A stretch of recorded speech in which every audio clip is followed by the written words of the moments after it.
আজকে আমরা আলোচনা করব যে কিভাবে আপনার মোবাইলে ইন্টারনেটের গতি বৃদ্ধি করতে পারেন। তো ইন্টারনেটে মোবাইলের গতি বৃদ্ধি করার অনেকগুলো ওয়ে রয়েছে, বাট আমাদের ইন্টারনেটের গতি না পাবারও অনেকগুলো কারণ রয়েছে। তার মধ্যে সবচেয়ে বড় রিজন হচ্ছে আপনার স্মার্টফোনটি মনে করুন 4G, বাট আপনি যে সিমটা ইউজ করছেন সেটা আপনার 4G না, সেটা হচ্ছে 2G, যার কারণে আপনি ইন্টারনেটের গতি পাচ্ছেন না। তো প্রথম শর্ত হচ্ছে আপনার স্মার্টফোনটা অবশ্যই 4G হতে হবে এবং আপনার সিমটাকেও 4G আপডেট করে নিতে হবে। আপনি যে অপারেটর চালাচ্ছেন, যে সিমটা চালাচ্ছেন, সেই সিমটাকে আপনার নিকটস্থ যে কোনো কাস্টমার কেয়ারে, মানে আপনার রিলেটেড আপনি যে সিম ইউজ করে থাকেন সেটাকে 4G করে নেবেন। তাহলে যখন আপনার স্মার্টফোন 4G এবং আপনার সিমটিও 4G হবে, তখন আমার এই টিপসটি আপনার কাজে লাগবে। তখন আপনি ইন্টারনেটের ফুল গতি পাবেন।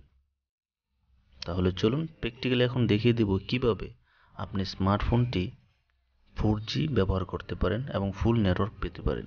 প্রথমত চলে যাবেন আপনার মোবাইলের সেটিং অপশনে, আর সেটিং অপশনে যাওয়ার পর আপনার একটু খুঁজে নিতে হবে যে আপনার মোবাইল সেটিং অপশনটি, ঠিক আছে, যেটার নাম হচ্ছে মোবাইল সেটিং। এরকম একটি অপশন দেওয়া আছে, কিছু কিছু মোবাইলে থাকতে পারে, আবার কিছু কিছু ব্র্যান্ডের মোবাইলে এরকম অপশনটি নাও থাকতে পারে। তো আপনারা একটু খুঁজে নেবেন। তো আমি একটু দেখে নিচ্ছি, আমারটা হচ্ছে হুয়াই বা হাওয়াই যাই বলেন না কেন। এখান থেকে আপনারা দেখুন মোবাইল নেটওয়ার্ক থেকে অ্যাক্সেস পয়েন্ট নেম, ঠিক আছে। এখন অ্যাক্সেস পয়েন্ট নেমে যখনই যাবেন তখন দেখতে পাবেন আপনি যে অপারেটরের নেট ইউজ করছেন সেটা ডিফল্ট অবস্থায় দেওয়া থাকে। তো ডিফল্ট অবস্থায় দেওয়া থাকার পরে আপনার কাজ হচ্ছে এটাকে চেঞ্জ করে আপনি একটি নিউ নেটওয়ার্ক সেট আপ করা। তো এটার জন্য আপনি ওপরে থ্রি ডট মেনুতে আইকনে ক্লিক করবেন। এখানে দেখুন নিউ এপিএনে ক্লিক করার পর দেখুন ফার্স্ট এপিএন, প্রথম যে নেম এই নেমে ক্লিক করবেন। অ্যান্ড আফটার দ্যাট এখান থেকে আপনার কাজ হচ্ছে 8.8.8 মানে 3টা 8 দিবেন, তারপর হচ্ছে ওকে। অ্যান্ড নিচে হচ্ছে এপিএনে ক্লিক করার পর ঠিক একইভাবে 3টা 8 দিবেন, 8.8.8, তারপরে স্পেস দিয়ে আপনি এখানে লিখবেন 4 লিখে স্পেস দিয়ে বড় হাতের জি, তারপরে ওকে।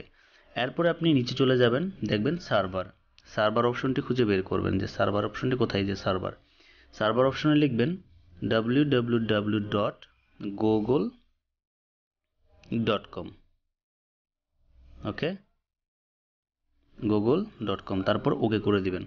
দ্যাটস অল, আপনার কাজ কিন্তু শেষ।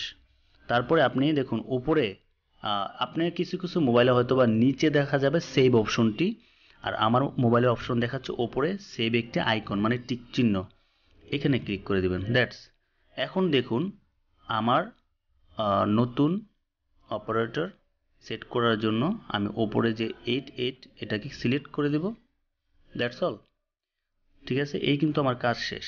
ঠিক আছে, কিছু কিছু অপারেটর সেভ অপশন থাকতে পারে, থাকলে আপনি ক্লিক করবেন, না থাকলে জাস্ট এটাকে ক্লিক করে দিলেই আপনারটা হয়ে যাবে। That's all. এখন আমরা এখান থেকে বের হয়ে যাব, ঠিক আছে। আর যদি আপনার এখানে সেভ অপশন থাকে তাহলে আপনি সেভ করবেন। দেখুন আমার এখানে কোনো সেভের অপশন নেই, তো আমি এখানে ক্লিক করার সাথে সাথেই আমার এটা ডিফল্ট অবস্থায় সেট হয়ে গেল যে নতুন অপারেটরটি। আফটার দ্যাট এখান থেকে ব্যাক দিয়ে আপনি আপনার নেট স্পিডটি একটু চেক করে নেবেন, তাহলে বুঝতে পারবেন যে আপনার নেট স্পিড কীরকম আছে। যেহেতু আমি ওয়াইফাই ইউজ করছি আমারটা তত বোঝা যাবে না, আপনি সিম কার্ড ইউজ করে থাকলে আপনারটা সহজে বুঝতে পারবেন। দ্যাটস অল, এ হচ্ছে প্রসেস, তবে আপনার মোবাইলের ইন্টারনেট গতি বৃদ্ধি করবেন।